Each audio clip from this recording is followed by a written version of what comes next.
இப்போ நெக்ஸ்ட்டா நம்ம பார்க்க போற விட்ஜெட் பேரு கஸ்டம் பெயிண்ட். ஸோ இதுக்கு பெஸ்ட் எக்ஸாம்பிள் என்ன சொல்லணும்னா, நம்ம சின்ன வயசுல பை சார்ட் வந்து ட்ரா பண்ணியிருப்போம். ஸோ அந்த மாதிரி ஒரு கிரியேட்டிங் கேன்வாஸ் வச்சு யூஸ் பண்றது தான் கஸ்டம் பெயிண்ட் சொல்லுவாங்க. நாட் ஒன்லி சர்க்குலரா நம்ம கிரியேட் பண்ண தேவையில்ல. ஒரு ரெக்டாங்குலரா பண்ணிக்கலாம். ஒரு லைனா பண்ணலாம். இல்ல ஒரு டிராயிங் நம்மளுக்கு எப்படிப்பட்ட டிராயிங் வேணுமோ அதோட ரேடியஸ நம்ம பிரிக்கிற மாதிரி இருக்கிறது தான் கஸ்டம் பெயிண்ட்ன்னு சொல்லுவாங்க. ஸோ அவுட்புட் வரும்போது தெரியும் உங்களுக்கு எப்படி இது இருக்குன்னு சொல்லிட்டு.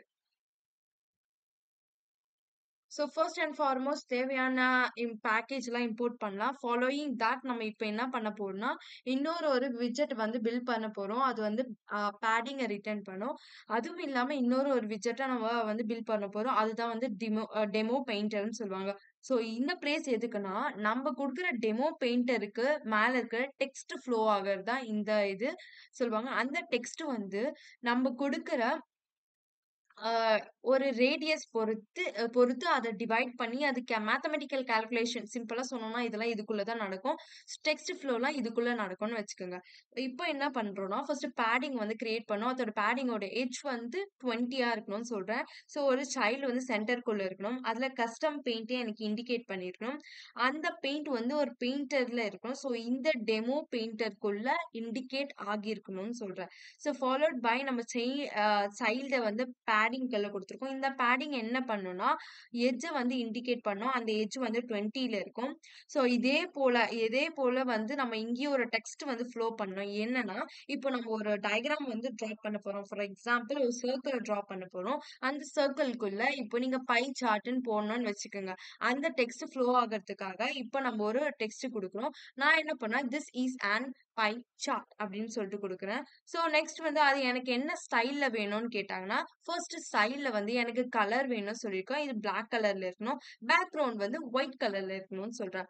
ஸோ இது முடிச்ச உடனே இதோட ஃபாண்ட்லாம் வந்து 30யா இருக்கணும். இது எல்லாமே ஸ்டைல ஈக்குவல் பண்ணணும்னு அர்த்தம். ஸோ நெக்ஸ்ட் ஃபாலோட் பை என்ன குடுக்குறோம்னா, வைட்ல நான் பெயிண்ட்ட வந்து இண்டிகேட் பண்ணேன். ஸோ இங்க வந்து கேன்வாஸ் அப்படின்னு சொல்லிட்டு நீங்க குடுப்பீங்க. இது எதுனா ஒரு கிராபிக்கல் ரெப்ரசன்டேட் பண்ணும். ஸோ நம்ம சொன்ன மாரி முன்னாடி ஒரு ரெக்டாங்குலர் நீங்க டிரா பண்ண முடியும். சர்க்கிள இண்டிகேட் பண்ணலாம். ஈவன் நாட் சர்க்கிள் நம்ம லைன கூட இண்டிகேட் பண்ணலாம். பாத்த இண்டிகேட் பண்றது. இது மாதிரி வச்சு இண்டிகேட் பண்றது தான் வந்து கேன்வாஸ் சொல்லுவாங்க. ஸோ கேன்வான்னு குடுத்தோம்னா, அதுக்கு ஒரு சைஸ் வேணும்ல. இவ்ளோ சைஸ்ல இருக்கும். இத்தன இத்தன ரேடியஸ்ல இருக்கும். இத்தன டைமென்ஷன்ல இருக்கும்னு சொல்லணும்ல. அதுக்காக நம்ம சைஸ வந்து இண்டிகேட் பண்றோம். ஃபர்ஸ்ட் என்ன பண்றோம்னா, வேரியபிள் நான் குடுக்குறேன். இதுல வந்து சென்டர் அப்படின்னு சொல்லிட்டு குடுக்குறேன். பிகாஸ் நம்ம சென்டர்ல பிளேஸ் பண்ண போறோம். ஸோ இதோட சைஸ் என்ன குடுத்தான்னா, அந்த சைஸோட 2 பங்கா டிவைட் ஆகணும்னு சொல்லி குடுக்குறேன். டிவைடர் ஃபங்ஷன்னு சொல்லி 2ன்னு குடுக்குறேன். நெக்ஸ்ட் என்ன குடுக்குறேன்னா, பெயிண்ட் அப்படின்னு சொல்லிட்டு ஒரு பெயிண்ட் அப்படின்னு சொல்லிட்டு நான் வந்து ஒரு டைப்ப யூஸ் பண்றேன்.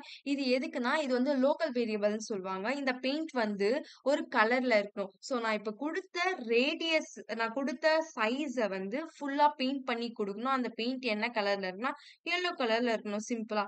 நெக்ஸ்ட் ட்ரா ஆ கேன்வா டாட் ட்ரா ஆர்க்ன்னு குடுத்துருக்கேன். ஆர்க்ன்னு குடுத்த உடனே என்ன, எனக்கு ஆர் சைடு கட் ஆகணும்னு அர்த்தம். ஸோ ஆர்க்ன்னு நீங்களா பார்த்தீங்கன்னாவே ரெக்டாங்கிள், டபுள் ஆம் ஆங்கிள் சொல்லி ஸ்வாப் ஆங்கிள், யூஸ் சென்டர், பெயிண்ட்ன்னு சொல்லிட்டு இங்க பல வகையான ஆ கேன்வா இருக்கும். இத நம்ம யூஸ் பண்ணிக்கலாம். ஃபர்ஸ்ட் நான் வந்து ரெக் டாட் ஃப்ரம் சென்டர்ன்னு சொல்லி குடுக்குறேன். இதுக்குள்ள என்ன குடுக்கன்னா, சர்டைன் ஆஃப்செட் வந்து குடுக்குறேன். ஃபர்ஸ்ட் ஒன் வந்து விட்த் நான் வந்து இண்டிகேட் பண்ணணும். நெக்ஸ்ட் வந்து ஹைட்ட இண்டிகேட் பண்ணணும். அந்த விட்த்தும், ஹைட்டும் நான் வந்து 25, 25ன்னு இண்டிகேட் பண்ணேன். இது வந்து ஒரு ரெக்டாங்குலர் ஃபார்ம்க்காக யூஸ் பண்றோம். இப்போ 0.4 நான் ஏன் யூஸ் பண்றேன்னா, இது வந்து ஒரு ஸ்ட்ரெய்ட் ஆங்கிள் சொல்லி ஸ்டார்ட்டிங் ஆங்கிள்ன்னு சொல்லிட்டு நான் இதுக்கு யூஸ் பண்றேன். இது வந்து ஆர்க்கோட ரேடியஸ குறிக்கிறது. ஃபாலோட் பை இங்க 2 into 3.1 I mean 2 into by 2 பைன்னு அர்த்தம். 2 பை மைனஸ் 0.8ன்னு குடுக்குறேன். ஏன் குடுக்குறேன்னா, இது எதுக்கு யூஸ் பண்ணோம்? ஸ்வாப் ஆங்கிள்க்காக யூஸ் பண்ணோம். இது வந்து நம்ம ஸ்வாப் பண்ணி யூஸ் பண்றதுக்காக இந்த ஃபார்மேட் யூஸ் பண்ணோம். நெக்ஸ்ட் வந்து ட்ரூன்னு குடுக்குறோம்.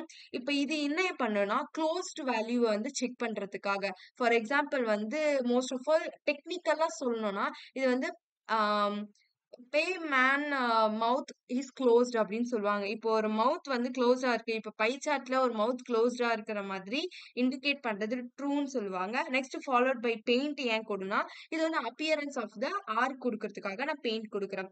நெக்ஸ்ட் வந்து ஒரு பூலியன் ஃபங்ஷன் குடுக்குறேன். இது என்ன குடுக்குறேன்னா, ரிட்டர்ன் ஃபால்ஸ்ல ஆகணும். இங்க குடுக்குற கஸ்டம் பெயிண்ட் வந்து எனக்கு ஃபால்ஸ்ல ஆகணும் அப்படின்னு சொல்லிட்டு குடுக்குறேன். ஸோ இது எல்லாம் கொடுத்து முடிச்சிட்ட உடனே நம்ம ப்ரோகிராம ரன் பண்ணலாம். ப்ரோகிராம ரன் பண்ண உடனே உங்களோட அவுட்புட் வந்து இது போல தான் இருக்கும். ஸோ இப்போ நம்ம ப்ரோகிராம வந்து பார்க்கலாம். ஸோ நம்ம குடுத்தது திஸ் ஈஸ் எ பை சார்ட்ன்னு சொல்லிட்டு இங்க மென்ஷன் ஆயிருக்கு.